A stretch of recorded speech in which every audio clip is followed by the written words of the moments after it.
Hey everyone, it's Avery here. I know this is something that I don't normally do. It's just shorts and voiceovers, but I decided to do a tier list. Get my top 5 favorite ones. I want to give a shout out to the Calamity J. I'll put his thing up on here and description. I asked if I could do a video like his. He said sure. It just gave me an idea to do it, and just remember, this is all personal preference. We might not have the same, or we might have the same tier list. But this is something I want to do, and the mic quality is going to be best because I'm using my phone mic right now, but let's just get into it. There's a lot of episodes, 106 episodes to choose from, but I narrowed them down to top 5 of what I think is more controversial than any others, so let's just jump right into it. Marcy at the gates. Now, we started off with the planters heading to Utopia, how they have been for the past 4-something other episodes. Now, I know it being a top 5 is a far-fetched, but just hear me out. The first couple minutes of the episode, we get introduced to Marcy. Now, I don't know about everyone else, but with me, I immediately fell in love with her. She's goofy, she's dorky, all this other stuff. So, with that, I feel like already the show is showing some type of way of the difference of friendship. We got Anne being caring and protective, we got Sasha who's manipulator, and then we got this clumsy girl that connects to everyone. As we get back to Utopia, we see that the crew has to face ants. They can't get into Utopia due to all the ants burning. So then that causes this scene to happen. Oh. Pop Pop, can I get a crossbow for my birthday? Please, please, please. We'll talk. That's one cool newt. Definitely after 4 other episodes, we needed something funny, and this was it. There was a peak of us getting and look at Marcy and her being clumsy art right then and there. Then we get to see them reunite, and this scene is just amazing. We see the tears in Anne's eyes and the confused look on Marcy's face. It's joy. After we're just having with Sasha, Anne needs a friend at this point. And so this is really a peak of the episode, and just this is already heartwarming for the viewer. This scene right here, it just shows how Sprig is taking this. After the whole Anne situation with Sasha, he ain't gonna trust no other friend of Anne's for right now. But it comes into key play later on in the episode. And to keep this all nice and short for y'all, we get cut down to the ants. They get ambushed. With this, we see how much Anne has to feel like she has to protect Marcy. Marcy's the only friend right now, and we can all feel that with suspense. And then they end up having a little argument, and then I'll just show the scene. Anne,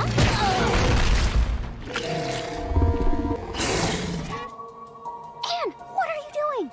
Saving you from a giant rock that was about to crush you. Well, you didn't have to. I was about to get out of the way myself. No, you weren't. I have to protect you, like I always do, just like back home. No, I'll do it. You just stay here. Anne, only I've studied barbarian biology. It has to be me. No, it doesn't. I can handle it. Ugh, why won't you just let me go? Because I just got you back, okay? And I don't want to lose you again. We can just feel the upsetness in Anne's voice. We just lost Sasha, and now she might lose Marcy, and it's just, for this type of episode, it's just a great way to set everything. And then we cut back up to Utopia, where they finally get let in, and we meet Lady Olivia. With that, the episode ends up coming to an end with Anne showing Marcy photos, but then we also see Andrew's place down a wooden thing of Anne, which does help give us some suspense for the next few episodes and helps the viewer understand things might not go the way that they plan. And with all that being said, let's get on to number 4. Reunion. Now, there's a few reasons why it's a little bit above Marcy at the Gates and why it's actually top 4 for me, but I'll get into that later on. We start the episode off with Anne at school. Maggie, Sasha's school bully, as every TV show has one, picks on her, but she soon comes to realize that it's Anne's birthday. She don't care though. She ends up stealing and which then makes us happy because Sasha comes in to save the day.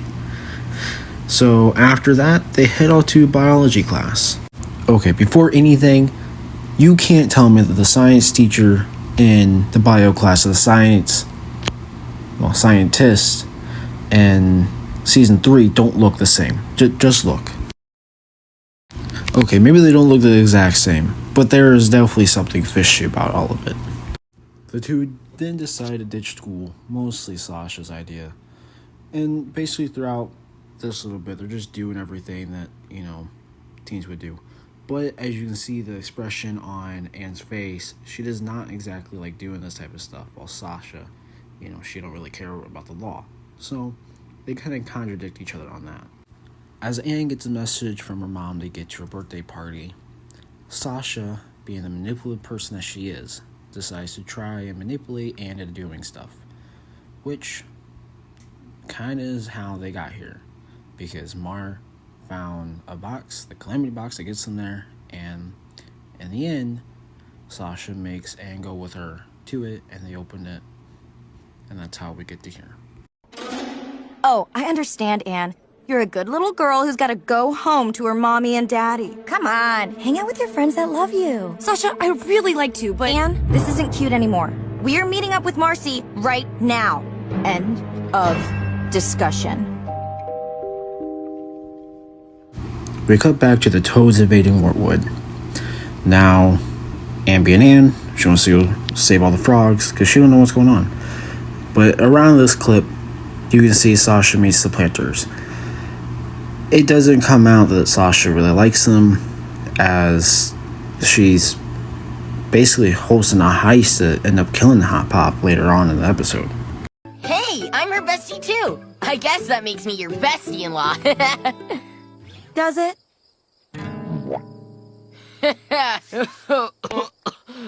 Did y'all feel that?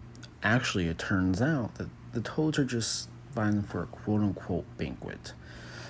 They get to the castle, and obviously Sprig wants to go with Anne, being her best friend, but Sasha and Anne go alone into Sasha's room. And at this point, you can just see the awe and how much Anne misses Earth because of everything that Sasha has.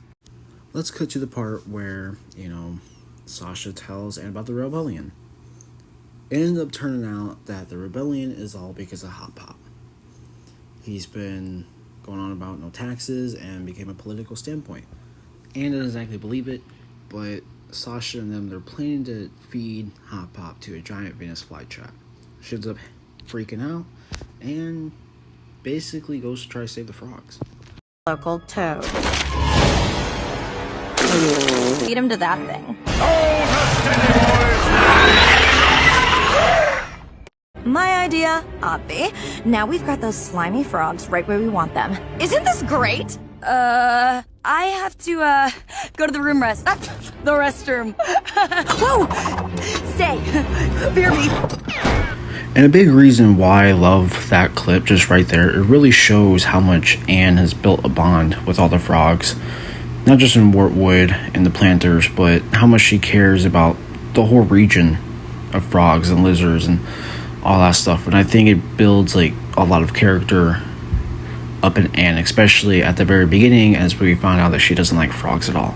So it's just a really good builder for that. And then, as I said, she tries and goes and saves some frogs, but ends up getting caught. As the frogs get captured, Sasha decides to bring the frogs and Anne up to the top of the tower. This is a big lead in what is going to happen next. The Toads end up taking Hot Pop, which obviously, for anyone who really cares, is Anne is going to end up trying to fight them off, which she does so bravely until Sasha gets in the way of it and tries to manipulate Anne again.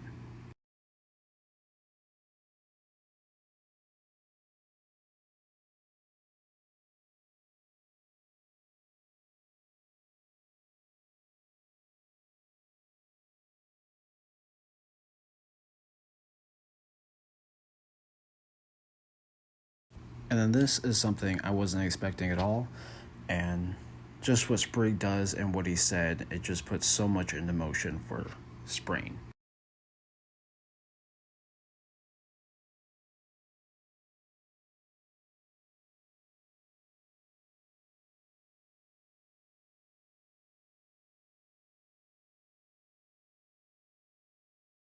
This then makes Sasha very upset and tries to actually kill Spring.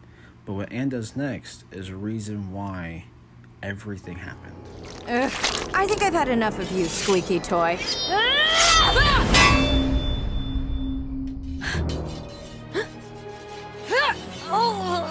Anne, what are you doing? Something I should have done a long time ago. Standing up to you! To keep this nice and short, Anne and Sasha do end up fighting, which, out of nowhere, the boom shrooms that Wally placed down in the sewer before getting captured go off. This causes Anne to catch Sasha while hanging off the side of the tower. Now, while all of this is going down, the frogs are escaping and everyone else is basically freaking out.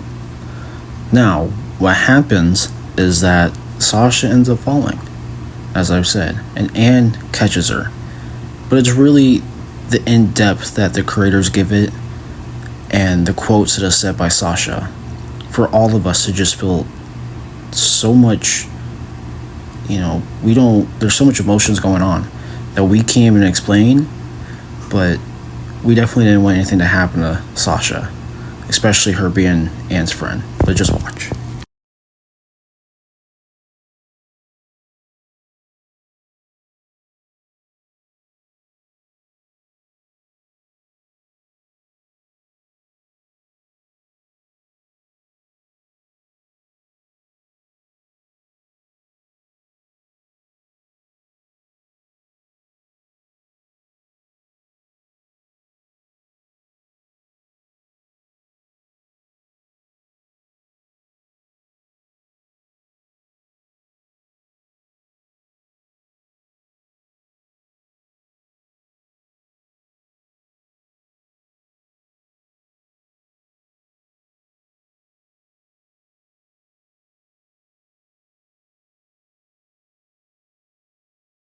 Basically, the ending of the episode is Anne crying about what just happened and Grimesy walking away holding Sasha. And at that point, we already know this is going to take a dark turn. But for a season 1 finale, especially after everything was like all nice and stuff, to have an episode like this for a season finale, I think it did pretty well. And then it also drives us into wanting to watch season 2 and find out how exactly this is going to go on with the rest of the storyline. For number 3, it's a little hard between All In and The Hardest Thing. They're so close to each other, but I think The Hardest Thing, the only reason why I would put it up as number 2, as you'll find out, is just the ending. It's the final episode. But All In, for just the second last episode, I think it gives a lot of depth to what happens next, and it brings so much into. But yeah, it just brings so much into Andrew's lives, the characters' lives. They're basically just fighting their own mental battles. As Calamity Jay said, it's not just a physical, but it's also a personal battle. So something like that is just astonishing. And not to mention this clip. This clip is just, it's gold. It's absolutely gold. Oh, wait a sec. That's better.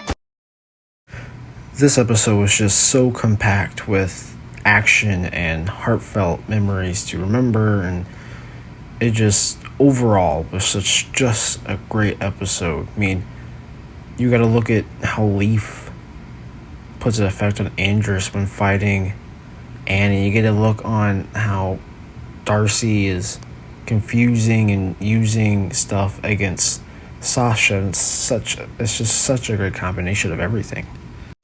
We get to see, Sasha being able to stand up for herself and finally making the right decision. And she just goes in and delivers the final blow against Darcy. She disconnects the hive mind to her, and at that point, we already know Marcy's going to end up waking up, but we don't know when. But at this moment right there, it's so suspense, and we're just waiting for the right moment. But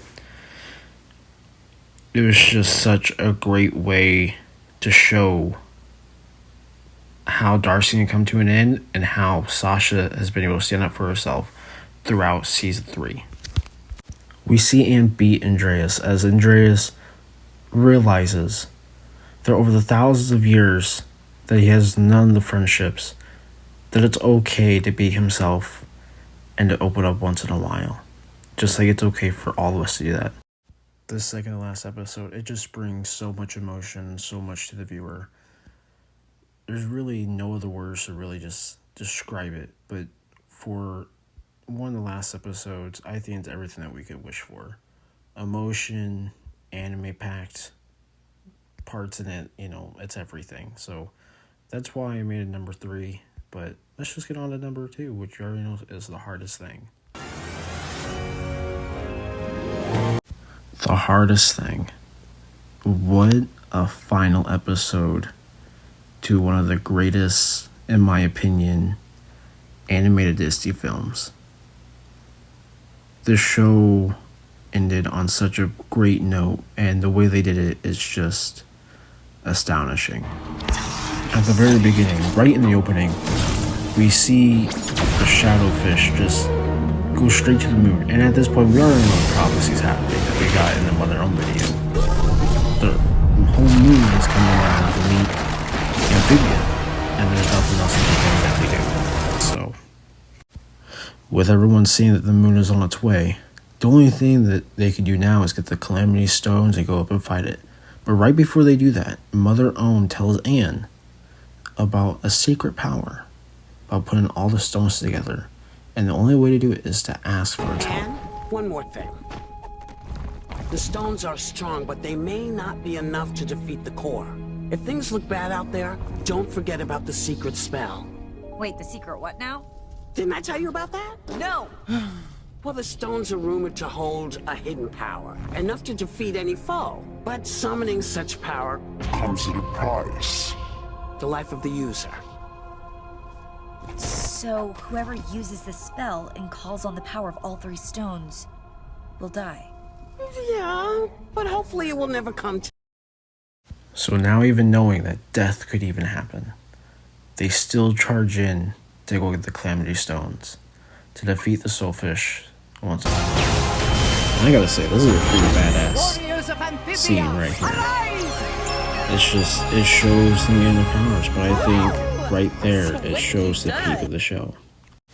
So we go and we see the girls go up to the moon to finally stop the Soulfish once and for all. But with that happening, as we're back at Andros, we see that he's putting his robots to go up to the moon. Now, what's great about this clip is that he's not doing it for the Calamity. He's doing it for what's right for him, and he understands the pain that he's gave to everyone. And now we can listen to what his father decided to say. You fool! You could have been immortal! What are you doing? Something I should have done a long time ago. Standing up to you! Full throttle engaged! I will say that it is a little bit overdone because what he said is the exact same thing Anne said back when facing Sasha in season 1 of the reunion, but it still shows some characteristic improvements by the end of the show to know that he's in the right mind. Back up at the moon, Anne sees that there's no other way to defeating the Soulfish, so she decides to call upon all 3 of the stones to finally destroy, and what she knows can take away her life. Spring in a hurry, decides to use Frobo and fly up to Anne so he can still have his only friend left. Anne! Please don't do this! Don't go! I don't know what I'll do without you! You're my everything! You changed my life! And you've changed mine.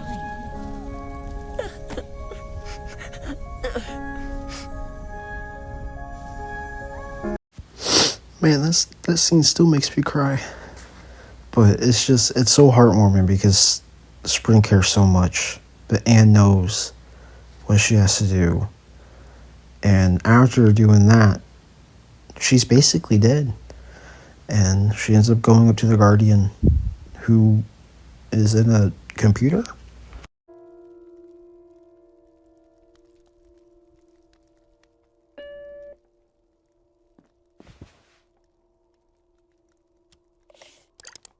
The Guardian, figuring out that the computer was not a very modern idea, decides to change it to Domino.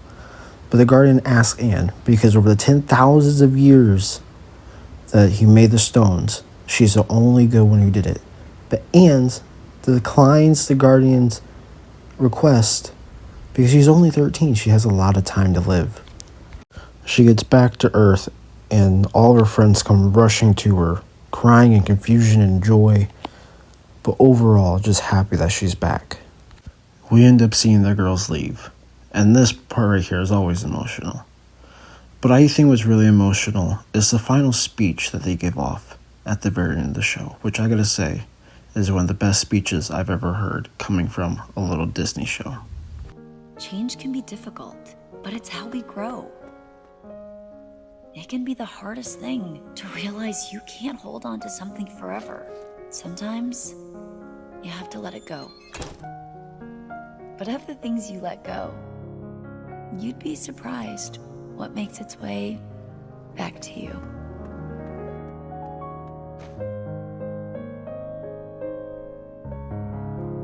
And finally, number one, as everyone guessed it, True Colors. I can't explain how amazing this finale was. We start off with going to Newtopia and giving Andress the box. When out of nowhere, as we all saw it though, Sasha and Grime start the rebellion and take the Calamity box. Sasha still want to be in control, pulls the Calamity box over the edge, telling Andress that maybe she doesn't want to go home and rule a school. Maybe she wants to stay and rule a kingdom. And remember, she's still a control freak and still a manipulative person. She hasn't changed whatsoever. With now their only way home not being able to be opened by the king because now he's captured, Andress tries to make a bold move and unfriend Sasha. They all be put down as prisoners, but they end up making it out. The gang actually makes an uprising and decides to take on Sasha and Grime, and which goes out pretty well. But what they don't know is what Grime and Sasha found. As we find out, Andress doesn't want the music box to send them home. No, he wants to be able to rule and go to different things, as in dimensions and realms. But what happens when they don't know about this? Well, the crew ends up still trying to save Andress, and Anne decides to have another battle with Sasha after Sasha finds out that Anne's trying to close the gates. Obviously, Sasha tries to talk to Anne about this whole Andress guy, but Anne doesn't believe her whatsoever. She's been manipulative and lying this whole time. So with that, another battle ensues. Let's skip a little bit farther into the episode, shall we? Anne and Sasha figure out why they're even there in the first place. And as you're about to see, Sasha doesn't like what Marcy did. Her reaction to it all just shows maybe they didn't really have a friendship. If a friend of ours did this to us, would we want to still be their friend? Like, it's something really hard to think about. Like, we wouldn't know what to do. And now a really heartfelt clip. I think I'm just going to let this one speak for itself. The more you love them, the more it hurts when they go. Allow me to demonstrate.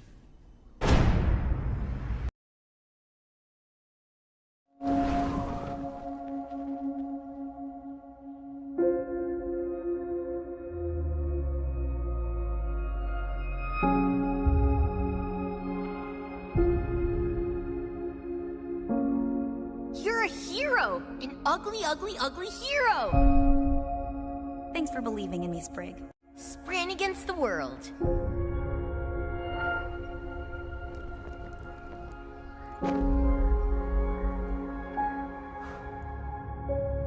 As finally, literally the coolest part of this episode, we finally get to see Anne use her full Calamity powers. And it's just remarkable. We were waiting for it, and we finally get it. And the battle between it all, it was just so surreal, and we couldn't even hope for more because that was it. It gave us what we wanted, and it just worked. It worked for all of us. Until the unthinkable happen. And we all know what I'm about to show, but it has to be shown. Hurry! The box! Marcy, hurry! I just need to... Like, what? We get Marcy at the beginning of the season, and it becomes everyone's favorite. Like, she's everyone's favorite by this point. And all we see is her getting stabbed. And then all at the end of it, we get cut to Earth, and then the episode ends. Like, we need more. Like, it gives so much suspense and just so much action for us. But then it switches it, and it mixes with our emotions. I think at the point everyone was crying at this point. Like, I'm even having trouble talking because you can't even fathom of everything that happened. And it is just so beautiful of a show that the creators just did such a great job at understanding how to pick at our buttons and how to pick our emotional strings. And that's why it has to be my favorite. And with that, that's my top 5.